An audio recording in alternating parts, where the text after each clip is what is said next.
Good evening, everybody. Scott Stevens here on the Metadime Digital Channel with another perspective. Our Monday, Wednesday look at some other topics that I'm kind of curious about, and maybe you are too, maybe not. But either way, it could be kind of an interesting discussion. And the one I want to talk today about is kind of off the beaten pattern a little bit, but it's a challenge that we contend with and we deal with virtually every single day. And that is that of rationalizing experiences, rationalizing, just plain up rationalizing. And so I kind of want to call this, no, bring it on up here. Just let it be. The curse of coincidences and rationalizing away what you see. Think about that. Think about the things that the coincidences that we've had, have had in our lives, and we just kind of let them go. We don't attach any significance to them, and I think I find this quite often in social media when things happen in the world, and they're like, "Whoa, look at that! That's just kind of amazing. Look at this. This happened, and then this happened, and some kind of similarity associated with it, and it's just thrown away as a coincidence."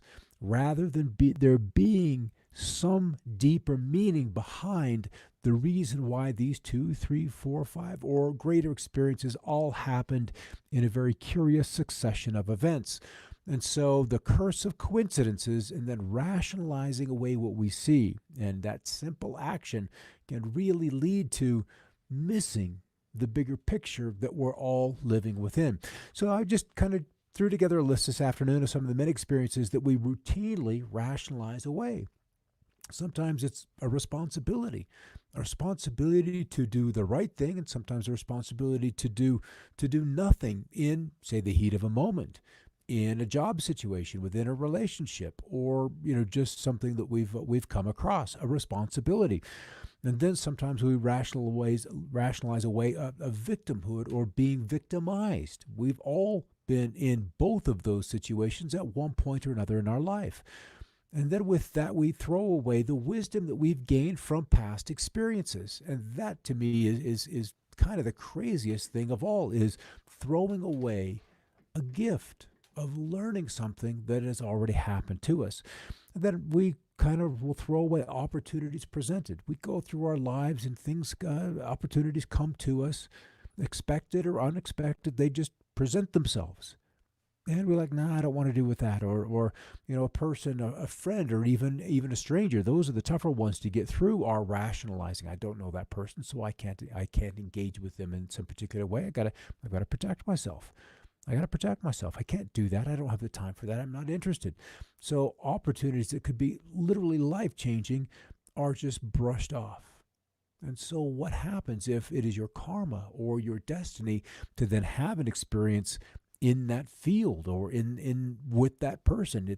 The universe has got to find another way to get that back into your life. Coincidences are believable and unbelievable, and some are very easy to, okay, I get that, I understand why that happened. And then the unbelievable ones are just outside the realm of our understanding. We rationalize away losses, whether they're accidents, financial losses. Oh, I could have done that. I should have done this, and blah, blah, blah, blah, blah. The relationships. Well, that person wasn't good for me, or he was too good for me. And you push them away. Sometimes words come out, sentences come out, things that we didn't necessarily articulate in the best way, and so they end up being misconstrued or misunderstood. And then we wonder why they occurred, and the responsibility and excuse is given. And then there's a whole list of why I made that decision, and only in hindsight, only with the wisdom of the experience that came to me from that, can I recognize that it was a bad decision. Good fortune. Could that experience that came to me, do I rationalize it as something I did good in the past, and then it's karma coming back to me? Or is it just plain luck? Just luck, no reason, just luck. And then there are those that have divine assistance, those that you were kind of back up here to the unbelievable. We can even throw those into divine assistance. And then reasons or excuses for being lazy. And in Vicky's show the other day, we brought up something called the 5-second rule. Like, all right, you feel like not doing something, give yourselves 5 seconds, take a deep breath, get up and do it. and quit rationalizing it away. And then if I come onto kind of a spiritual teaching, there's a term for that. It's called tamas, and it's called inertia. And there are three tendencies that the mind works within. One of those is to do nothing. One of those is to always take some course of action. And then the other, the other is kind of that space in between where you're coasting after some action, that there's a bit of rest, but not quite to the point of not doing anything. And then there's the other part of acceptance, where we rationalize and we finally let go and let that experience come to us. And those who still can view themselves or have some aspect of self-worth are much more likely to allow that acceptance in. And that finally the ability to receive love of others is probably the biggest point. The love of others, or simply the love and period. So we can begin to see and recognize the power of or for the destructiveness of rationalization. And when I was at the University of Kansas, rationalization was part of Western civilization culture. And I must admit that at this point in my life, I would probably enjoy those classes much, much more than when I was 18, 19, 20. I just didn't have the life experience to be able to place those kinds of teachings and concepts and so forth into papers and understanding. I couldn't play with it mentally. So rationalism is the doctrine that knowledge is acquired by reason without resort to experience. So purely a head game. And then empiricism, the doctrine that knowledge derives from experience. And so I think what we need to come to, or we eventually come to in our lives, is a blending of the two. Those two can come together. And so when we rationalize things away, in some ways we make ourselves a victim. A victim is a person to whom life happens. So says Peter McWilliams. And then if we expand on the victim mentality just a bit more, because right now we've become a society where we tend to glorify the victim. We build statues, monuments, and so forth to the victims. It's a very curious thing and a very long standing thing to glorify the victim. It's almost it's become the religion of the day, is to glorify that. So the UN treaties, or Victims Declaration 1985, a victim of a crime is any person, a group of persons that individually or collectively has suffered harm, including physical or mental injury, emotional suffering, economic loss, or substantial impairment of fundamental rights through acts or omissions that are a violation of criminal laws imperative with the member states, including those laws prescribing criminal abuse of power. So that's not terribly broad, but it's also kind of specific. So in one way or another, it's almost like just being born that we become, a victim of circumstance. And there are many power structures, governments, situations to where we can be born into where victimhood is certainly a guaranteed. The Dalai Lama once said, when you think everything is someone else's fault, you will suffer a lot. When you realize that everything springs only from yourself, you will learn both peace and joy. So kind of an interesting place to start, and probably a kind of a big jolt for others to kind of to jump on into, is that then they have to take responsibility for their own actions. All right, I see you on there, Ryan. Karen, rationalization is rarely a benefit in any situation. I think there's a place for rationalizing situations or for rationalizing behavior. But I think it takes a lot of wisdom to then begin to put yourself in that right place to use it wisely with an aspect of wisdom. And back to Karen once again, that's Scott's MO, start fast and dig deep, I suppose. So, we've only got 30 minutes or 21 minutes at this point of the game. And then, Robin, wow, we could really go down the rabbit hole with this slide, victimhood, and how this has morphed in our recent media. And pardon me, Robin, this is where I wanted to go. And there are slides I had in the presentation that I kind of took out, because that's almost a whole nother topic of how society has morphed as to what is right and what is wrong, where it's right to be a victim and it's right to victimize, rather than to see, I guess, the bigger picture. And it's kind of say to not be a victim without making another a victim. It's really kind of a circular situation that we're kind of in. unless we can step back and look at the larger picture. And if you're familiar with Elizabeth Kubler-Ross and her groundbreaking work in the field of death and near death, and from that wisdom of after death experiences, you can step back and look at victimhood and then see that there are no mistakes, there are no coincidences, and all events are blessings given to us to learn from. And if with this point of view, it can really take the sting out of victimhood. And then you can step back and see how that victimhood affected a change within a civilization, within a family, within an individual's life, to then have them look at experiences probably in a more compassionate, more empathetic way. And so her work is groundbreaking if you have not yet come across it. All right, even chance meetings are the result of karma. Things in life are fated by our previous life. And this is even stepping back from Elizabeth's works just a little bit more. So you can even see, oh, okay, maybe this is why this happened. But then that takes an absolute, monster of a person to accept that kind of responsibility. And that is a big, big person that can be able to do that and accept those things that have come to them as payment for something in the past, or a gift also for something coming from the past. So do you think the universe fights for souls to be together, for individuals, for persons to come together? Some things are too strange and too strong to be coincidences. And if you were to make your life, or at least even a little bit of this, a curiosity to look at all of the strange stories that bring people together, the circumstances that bring people together, you can begin to really see that, hey, back to the first slide, there are no mistakes.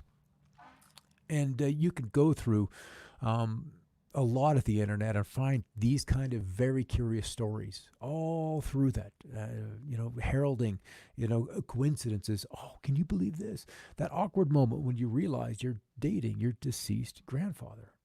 They really kind of look at it. There's a saying that you take your face with you, that you own your face. It goes with you through time. So just kind of a curious thing. And then no wonder they would have a resonance, because they would have a fate there together. One way or another, through time, they're supposed to go together. A person together story. In the 1920s, American novelist Anne Parrish found one of her childhood favorites, Jack Frost, and other stories while browsing bookstores in Paris.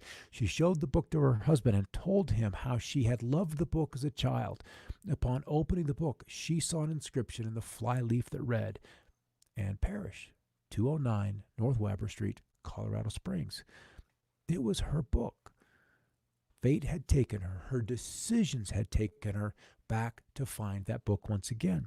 A similar story with Anthony Hopkins. In 1973, he accepted the starring role in George Pfeiffer's book, The Girl from Petrovka, based on the book by the same name. Wanting to read the book for research, he searched many a bookstore in London but could not find a copy.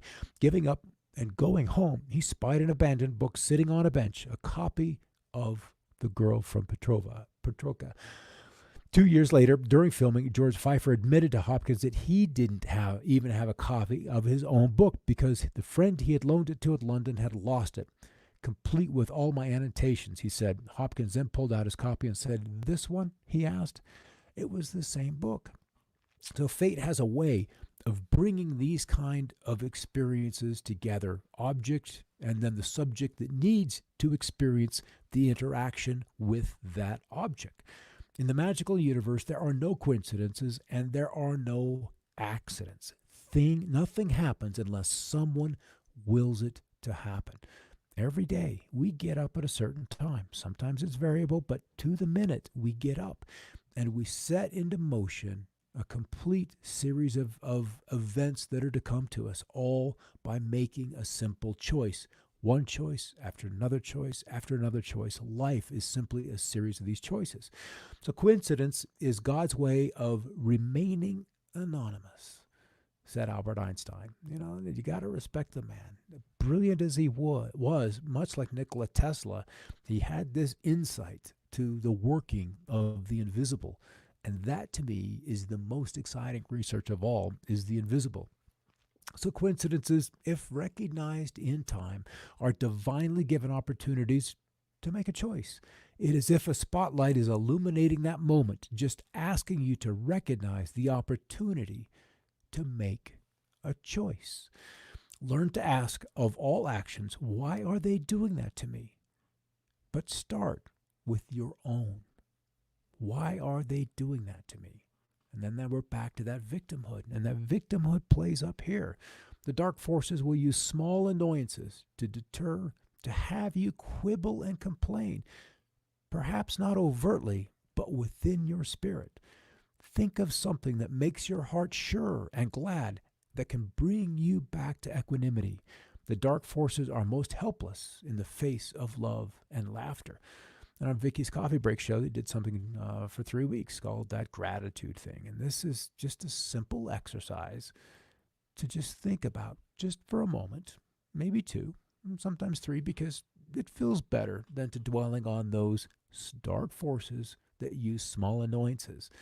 And those small annoyances, if dwelled upon, can become big problems.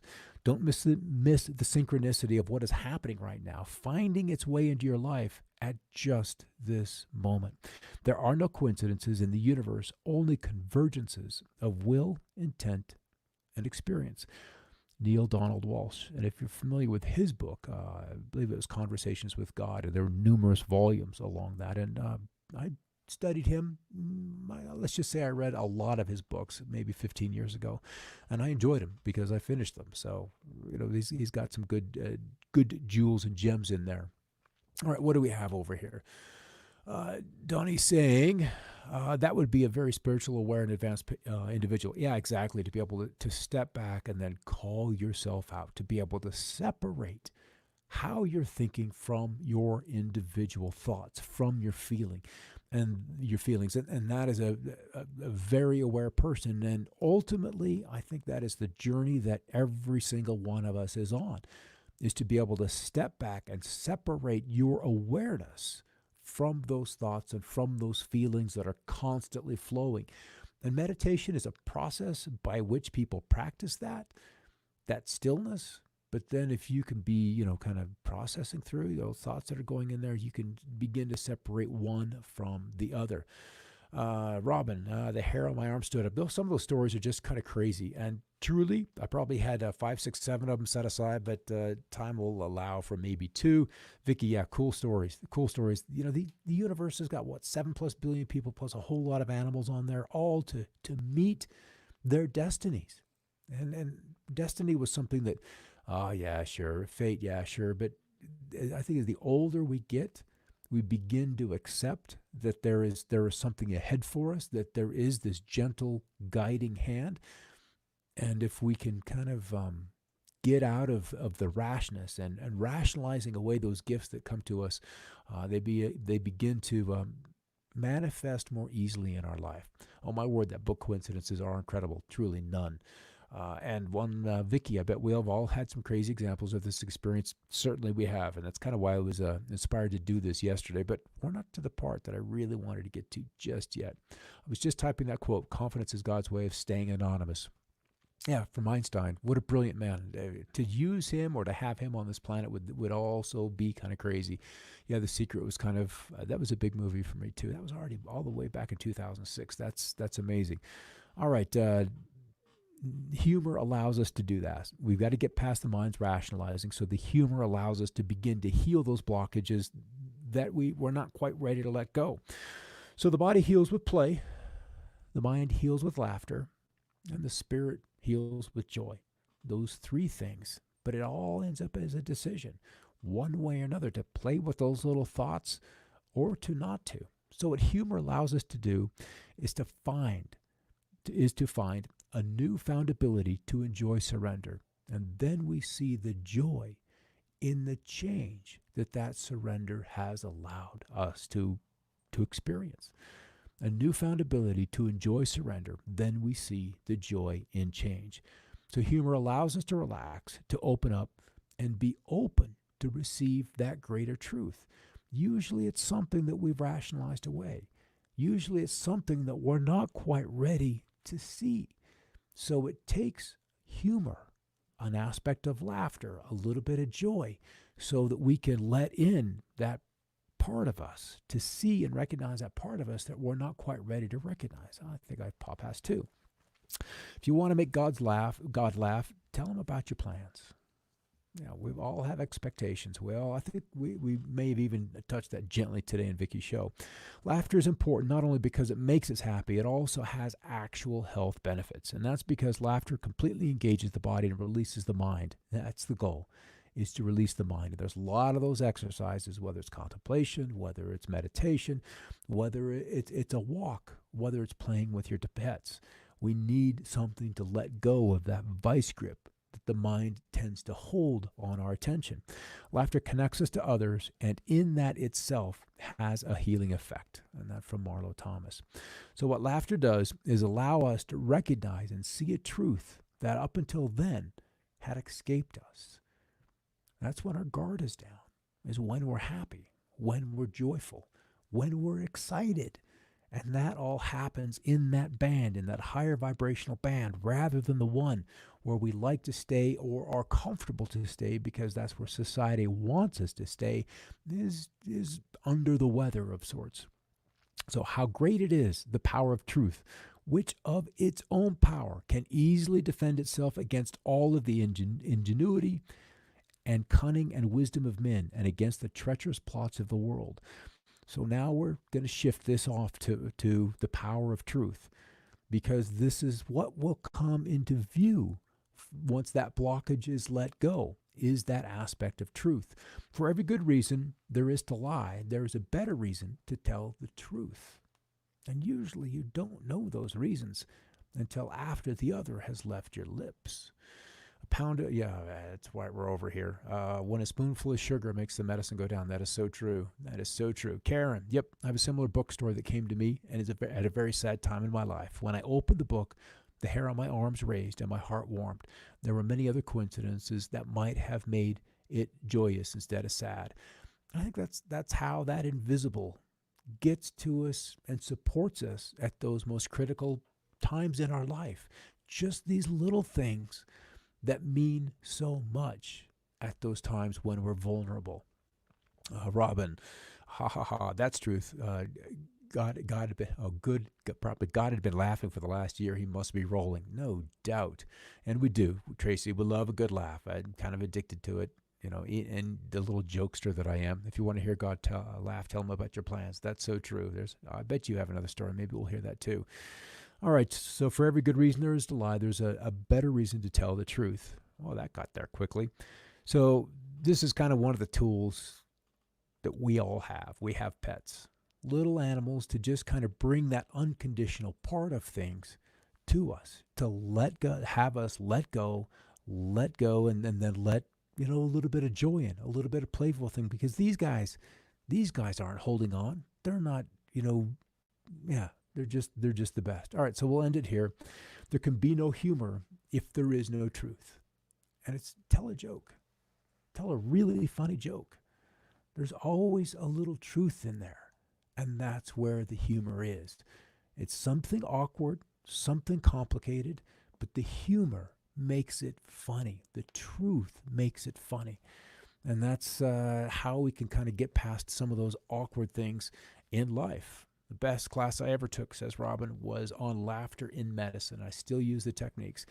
And bedside manner is probably so important in those kind of professions where you're going to have to do that. Pets, so says Vicky, open our hearts. They do. And they're such a gift. They're such a gift in the best way. In the moment, the lessons that they can teach us, they really do. And man, I'm going to have that song in my head for the rest of the night. Well, there are worse things to go through. All right, guys, that's kind of what I had going for you. This little episode could have taken so many different directions, and victimhood is really kind of where I was going. But on the bigger picture, it's how do we heal that? And it's difficult in this day and age when you can lose your job for telling the truth, when you can be shadow banned, when so many tools are out there to perpetuate this mentality of victimhood, when it is held higher than any other, higher than telling the truth. And that is a very precarious place for society to reside for too much longer. Something has got to give. So we're allowed to speak the truth. We're allowed to speak our own truth. When that can get you unemployed, just deplatformed, it really becomes a precarious place for society to move forward. It's there's some kind of challenging times that I believe we're going to have to get through at some point or another. Donnie saying bedside manner is important at all jobs. So very true. And then Karen, love the show, Scott. Appreciate your perspective. Thank you. And that is a spectacular truth. Yeah, try to notice any joke. Any joke. There's always that little sliver of truth in how it's folded in there that just makes us laugh. And then let go and see another side of the story. All right. Thanks so much for stopping by, everybody. Take care. I'll see you tomorrow with another shot at Scott's weather. And we'll see what happens in the world. See if there's any other earthquakes or some resolution to some of the challenges that people are seeing over in Asia. All right. Take care, everybody. Have a great evening. And hey, keep looking up.